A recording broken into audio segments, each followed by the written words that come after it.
They said billionaires never cry. But that day, inside a quiet London nursing home, a prince dropped to his knees before an old woman everyone else had forgotten. He had come for a ceremony, a donation, a photo op for the press. He left having found the woman who raised him, the one his family had erased from existence. Welcome to our channel. If you stand against evil and can't stand seeing people treated unfairly, hit subscribe, because silence only helps the cruel. Now, let's begin. The marble floor gleamed beneath the morning light as Prince Akim al-Mansuri walked through the Grand Oak nursing home. Every step of his Italian shoes echoed power, control, and purpose. At 38, he was more than royalty, a self-made billionaire whose empire spanned from Dubai's skyline to the heart of London's real estate. But beneath the flawless composure was a man whose past had been neatly trimmed, polished, and rewritten by others. "Your Highness, perhaps we should proceed to the East Wing," the administrator stammered, clutching her folder like a shield. Akim stopped. Something about her tone, the tremor in her voice, made him pause. "Is there a problem?" Before she could answer, a commotion erupted down the corridor. Two nurses were struggling to restrain an elderly black woman in a faded hospital gown. Her silver hair framed her face like smoke, her frail arms surprisingly strong as she resisted. "Please, Mrs. Dubois, we need to get you back to bed," one nurse urged. The woman's eyes swept the hallway, searching, desperate. And then, impossibly, they found him. Across the 30-foot stretch of marble, through the crowd of uniforms, her gaze locked onto Akim's. Time stopped. "Akim," she whispered, though the distance should have made it impossible. "Mon petit prince." The words hit him like lightning. The edges of his vision blurred. Forgotten fragments of childhood flooded back, warm hands braiding his hair, a voice humming French lullabies, the scent of cardamom and sugar. Someone whispering, "My little prince," before kissing his forehead goodnight. "Your Highness, are you all right?" He didn't hear the administrator's voice. His body was already moving. "Who is that woman?" The administrator hesitated. "A patient, Your Highness. She has episodes. It would be better if—" "I asked you a question." Her throat bobbed. "Claire Dubois. Room 159. She suffers from severe dementia. She believes every Arab man she meets is a son she lost years ago." Akim's heartbeat thundered. 28 years ago he'd been 10. The same year she'd supposedly been committed. He stepped forward slowly, the world narrowing until only the old woman remained in focus. "Leave us," he commanded. "Your Highness. Leave us." Reluctantly, the nurses withdrew. The hallway emptied, leaving only the hum of fluorescent lights and the faint tremor in Akim's chest. Up close, she looked fragile. Too thin, too pale. Yet her eyes burned with recognition. "Claire," he said softly. Tears filled her eyes. "You were 3 years old when you came to me," she whispered. "Your mama had just died. You cried every night for months. I held you until you could sleep. I told you stories about brave princes who built castles that touched the sky." Akim's throat closed. "They told me you went back to France," he said, voice shaking. "They said you had family there." Her expression hardened. "I never wanted to leave you, mon petit prince. They made me." The administrator tried to step in again. "Your Highness, please. Get me her entire medical file. Every record from every facility. No one is to touch her until my physician arrives. But I don't have the authority." "Then find someone who does," Akim said coldly. "Because if you don't, my lawyers will." As the administrator fled, Claire reached for his face with trembling fingers. "My boy," she whispered, tears cutting paths down her cheeks. "You did build castles in the sky, didn't you?" Akim covered her hand with his own, his eyes glistening. "I did, Madame Claire. I did." The conference room smelled of lemon polish and fear. 3 hours had passed. Akim sat at the head of a polished mahogany table. Sleeves rolled, tie loosened. The prince's composure was cracking, replaced by the fury of a man discovering that his childhood had been built on lies. Sarah Morrison, his chief investigator and former MI6 agent, entered briskly. "You're not going to like what I found," she said, dropping a tablet onto the table. Tell me. She scrolled through files. Claire Dubois, 71. French national.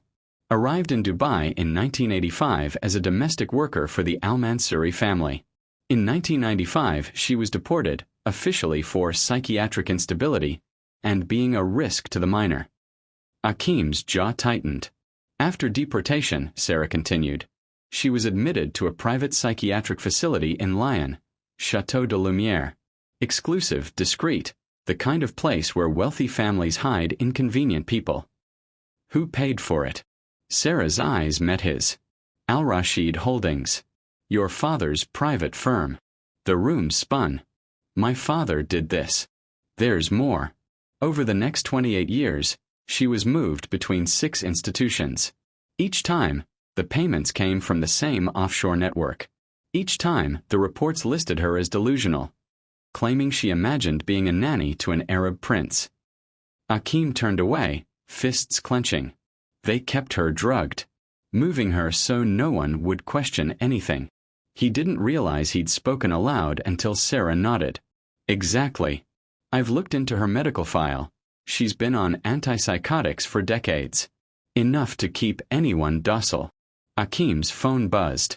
His assistant. Dr. James Patterson has arrived. He's with Mrs. Dubois now. Within the hour, Akeem stood beside the seasoned neurologist in the medical wing. Dr. Patterson removed his gloves, his face grave. Your Highness, he began. This woman doesn't have dementia. She's been chemically restrained. The drugs mimic cognitive decline, but her neural responses are intact. Someone's been keeping her confused deliberately. Akeem's voice was barely a whisper. Can you help her? With careful detox and therapy, yes. It'll take weeks, but her mind is strong. She's been fighting this from inside for a very long time. As Patterson spoke, a cold realization tightened around Akeem's heart. His father hadn't just silenced Claire. He had punished love itself. That night, Akeem's suite became a war room. Sarah sent new evidence, transfers, medical authorizations, forged diagnoses, all bearing the same signature. Sheikh Hassan al-Mansouri. The phone rang again. His father. Akeem answered. Akeem, the Sheikh's voice was sharp. I hear you've caused quite the scene in London. I found her, Akeem said quietly. I found Claire. Silence. Then, I don't know what you're talking about. Yes, you do. You had her locked away for 28 years. His father's composure cracked. That woman was unstable. I protected you. You were a prince. You couldn't grow up attached to a servant who filled your head with weakness. You mean love. Akeem spat. You stole the only mother I ever knew. You're being emotional. One day you'll thank me. I'll never thank you. You destroyed 2 lives for the sake of your reputation. His father's tone darkened. You'll drop this nonsense, Akeem. Family honor is not to be challenged. Akeem's eyes hardened. Then prepare to lose everything your honor built. He hung up. Immediately, he called Sarah. Contact Michael Rodriguez, best prosecutor in London, and find someone who's tired of seeing rich men bury their sins. The following morning, Claire's new room looked nothing like a hospital. Soft cream walls replaced sterile white. Parisian art adorned the corners. A vase of lilies filled the air with a gentle scent. From her window, the skyline of Hyde Park shimmered beneath a pale sun. Akeem had ordered everything himself. For 30 years, the world had treated her like a number. Today, she would be human again. Dr. Patterson monitored her vitals from the adjoining suite. We're reducing her medications gradually, he explained. The first 48 hours will be critical. Akeem sat beside her bed, holding her thin hand. Every few hours, she stirred and murmured in French. Fragments of lullabies, half-dreamed words about a little boy building castles. Where am I? She asked when her eyes fluttered open. You're safe, Akeem whispered. You're in London. And I'm here. Her gaze drifted past him. Akeem. I dreamed he was tall now. Strong. He smiled sadly. It wasn't a dream. By the second day, the fog began to lift. Her lucidity came in waves. Moments of confusion followed by startling clarity. "Tell me about when I was small," Akim said softly one afternoon. Her eyes brightened. "You were afraid of thunder. You'd crawl under my shawl and ask me to make it stop." She chuckled faintly. "You said the clouds were fighting." He laughed through his tears. "And what did you tell me? That brave princes don't fear storms. They build palaces above them." Outside, rain pattered against the window. Soft, rhythmic, cleansing. By evening, she was sitting upright, eating pain Perdue, French toast, that Akim's private chef had prepared under her old recipe. When she tasted it, her eyes filled with tears. "It tastes like home," she whispered. "It is home," he said. That night, Akim couldn't sleep. Sarah called with more findings. "Akim, it's worse than we thought. Claire wasn't the only one. I found 7 more women, all caregivers from elite Gulf families.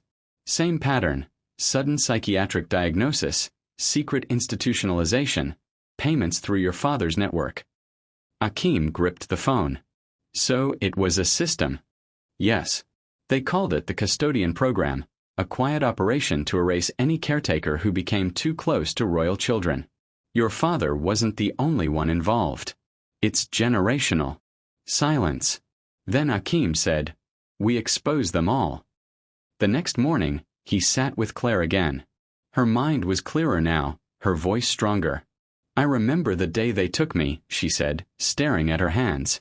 "Men in uniforms came. You screamed my name. I begged them to let me hold you, just once more." Akim looked away, his jaw trembling. "I remember that day too. I thought you abandoned me. They told me you'd forget," she whispered.